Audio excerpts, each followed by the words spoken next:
सभी का महाबोधि आंदोलन को लेकर 150 दिन बीत चुके हैं और 2 दिन का धरना प्रदर्शन है। तमाम लोग यहाँ पर मौजूद है और खासतौर पर रवि गौतम भी यहाँ पर है। क्या कहेंगे सर, ये आंदोलन अब जिस पड़ाव तक पहुँच चुका है? देखिए, बिहार में चुनाव है और सबको कुर्सी खिसकने का डर है, सबको कुर्सी पाने का इच्छा है। अगर इस आंदोलन से हम अपने हक की बात नहीं कर पाए तो फिर हमारा संघर्ष बेकार है।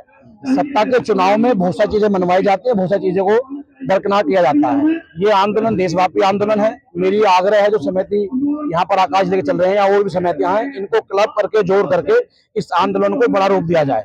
पहला एक दिल्ली के जंतर मंतर से चल करके शस्त्र चालू है, पार्लियामेंट अपनी आवाज पहुंचाई जाए, उसके बाद में बिहार चला जाए, घर घर जाकर के रोड रोड काम किया जाए, जो हम अपने बोध विभाग को इन चोरों से मुक्त करा सके। उसी के साथ साथ मैंने वहां भी कहा, मैं फिर कह रहा हूँ, आंदोलन तो क्रांतियों के दम पे जीते जाते हैं। हमारे पास कलम भी है, हमारे पास तलवार भी है। सम्राट अशोक की तलवार है, बाबा साहब की कलम है। समझना सामने वालों को है। हम तलवार मारना नहीं चाहते, अपने सेल्फ डिफेंस रखना चाहते हैं, लेकिन कलम से हम लड़ना चाहते हैं। लेकिन सरकार मजबूरन हमें मजबूर कर रही है। कल हमारा जो आंदोलन था हमारे भाइयों का, वो दिल्ली जंतर मंतर पे था। अब वहां समय ना देकर के, क्योंकि आज जो छुट्टी है, सैटरडे है, तो यहाँ पर कन्वर्ट कर दिया। हजारों लोग बेचारे वहां से चले गए। तो सरकार तो डरी हुई है, भयभीत है। बस हमें क्लब होकर के ताकत को इकट्ठा करने की जरूरत है। और कोई भी लड़ाई हो, उस लड़ाई को लड़ने में समय लगता है, लेकिन जीत निश्चित ही सत्य की होती है। ये अनुमान लगाया जा रहा था कि बिहार में विधानसभा चुनाव का एक बड़ा मुद्दा ये महाबोधि महाविहार का बनेगा, लेकिन वो असर नहीं देख पा रहे। क्या देखिए, मैं बता रहा हूँ, समिति को क्लब करके नेता पक्ष के लोग हैं, नेता सत्ता पक्ष के लोग हैं, उन पे सामाजिक आंदोलन से दबाव बनाया जाए। पटना की राजधानी में बैठा जाए, पार्लियामेंटों में जो लोग काम कर रहे हैं उन पे दबाव बनाया जाए। ऐसा नहीं है कि जनता जब चाहती है तो अपनी बात को मनवा लेती है, लेकिन मनवाने के तरीके होने चाहिए। हम जगह जगह धरना प्रदर्शन हो रहा है जी, 2 अप्रैल हमारा एकता के साथ पूरा देश बंद कर दिया गया। आज हर जगह अलग अलग महाबोधि आंदोलन को लेकर धरना चल रहा है। इसमें हम लोग एक साथ कब आएंगे? देखिए, ये मैं पहले भी कह चुका हूँ कि एक कोर कमेटी बनाई जाए, चाहे किसी का संगठन छोटा या बड़ा है, जो बुद्धिस्ट को लेकर चल रहा है, जो मानवता की बात कर रहा है, उनको सबका सम्मान करके उनको क्लब किया जाए। इसी दिल्ली पे आप हमारे पत्रकार साथी खड़े हुए हैं, चाहे सतगुरु रविदास जी का आंदोलन हो, हमारे सरदार भाई जी खड़े हैं, चाहे 19 तारीख का रहा हो, किसका रहा हो, उसमें लोगों ने जीत पाई है। तो जब हम क्लब कर लेंगे, हमारी ताकत इकट्ठा हो जाएगी, सरकार दबाव में आ जाएगी और हमारा जो राइट है वो जैन मन है। हम तो ये कह रहे हैं कि हमारी समिति में हमारे लोग हों। अगर हम कहें राम मंदिर में तुमने सार्वजनिक ट्रस्ट बनाई, लेकिन बताइए उसमें कितने एससी लोग, कितने ओबीसी लोग हैं, नाम मात्र के बराबर। तो ऐसी जो बुद्धिस्ट जो समितियां है, उसमें जो चोर घुसे रखे हैं, जिनका मतलब नहीं, जिन्होंने ताउम्र तथागत गौतम बुद्ध भगवान जी का विरोध करा, उनकी जो उनके बनाए रास्ते थे उनका विरोध करा, तो वो कर क्या रहे हैं? यानी कि जो वहां ट्रस्ट में पैसा आ रहा है, उसको वो लोग सरकार के इशारे पर इकट्ठा कर रहे हैं, मलाई मार रहे हैं। और जो उनके अनुयायी हैं तथागत बुद्ध भगवान जी के, वो बेचारे ठोकर खा रहे हैं।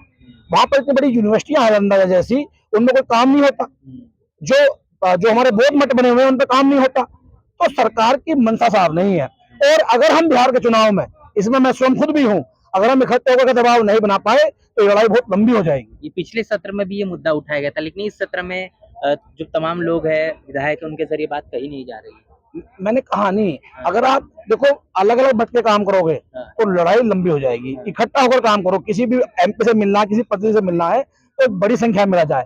पटना की राजधानी पे आंदोलन हो, मुख्यमंत्री का घेराव हो, प्रधानमंत्री के आवास का घेराव हो, शस्त्र चालू है वहां घेराव किया जाए, लाठी डंडे हाथ में हो, मान सम्मान के लिए कलम हाथ में हो, साफ कहो कि या तो हमें मार दो या हमारा जो मांग पत्र उसको लेकर इस पर सुनवाई करो। जब राम मंदिर बन सकता है तो हमारी समिति का पुनर्निर्माण क्यों नहीं हो सकता? बोध गया को तो वो शिवालय कर रहे, तो मानने के लिए तैयार नहीं। देख, मतलब अगर आप ये कह लोगे ऊंट कोई गाय है, हम कैसे मान लेंगे? भाई वो बोधिष्ट है, वो बौद्ध विहार है, तुम इसे कुछ भी नहीं जाओगे। मैं मानता हूं कि आज विपक्ष इतना कमजोर है कि अपनी बात बनाने में नाकाम है, लेकिन एक बहुत बड़ी संख्या होती है जिसे हम जनता जनार्दन कहते हैं कि जब वो ठान ले तो अच्छे अच्छे निर्णय आ जाते हैं। जब तक बिहार के अंदर बोध गया पर आंदोलन चल रहा था लांबा जी के नेतृत्व में, वहाँ भट्टे जी हैं, फिर क्या जो थाईलैंड के जो अभी दे रहे हैं, धरना यहाँ नहीं आए हैं, वो सभी लोग जा जाकर वहाँ सहयोग कर रहे हैं। मैंने एक वीडियो शेयर करी थी, उनका पेटीएम नंबर लांबा जी का और अकाउंट नंबर, कोई भी व्यक्ति अगर डोनेशन दे तो वहीं जाकर हमारे चारों तक आज बात नहीं रहे थे। लेकिन अब क्या देख रहे हैं कि एक दूसरे को बड़ा बनाने के लिए जो है एक दूसरे को छोटा बना रहे हैं। देखिए, मैं इस बात को पहले कह चुका हूँ, जो लोग वहां बैठे हुए हैं, जो लोग यहाँ धरना कर रहे हैं, इन्हें क्लब होना पड़ेगा। आपको दो तरफा लड़ाई लड़नी पड़ेगी। जो वहां बैठे हैं वो नीतीश को घेरे हैं, जो यहाँ बैठे हैं मोदी को घेरे हैं, ठीक है। लेकिन प्लानिंग एक हो, रास्ते चाहे भले दो हो जाए, जिससे कि सरकार पे, केंद्र पे दबाव बने और राज्य सरकार पे दबाव बने। अगर आप अलग बैठ करके एक दूसरे पे कसी करेंगे तो लड़ाई हम नहीं जीत पाएंगे। तो मेरा सभी आपके चैनल के माध्यम से, पत्रकार बंधु के माध्यम से, जितने भी लोग इन आंदोलन को चला रहे हैं वो इकट्ठा हो, एक साथ आए, एक कॉल दे और बोध विभाग को पुनः उस समिति को गठित करने में अपना योगदान करें। नमो बुद्धाय, जय।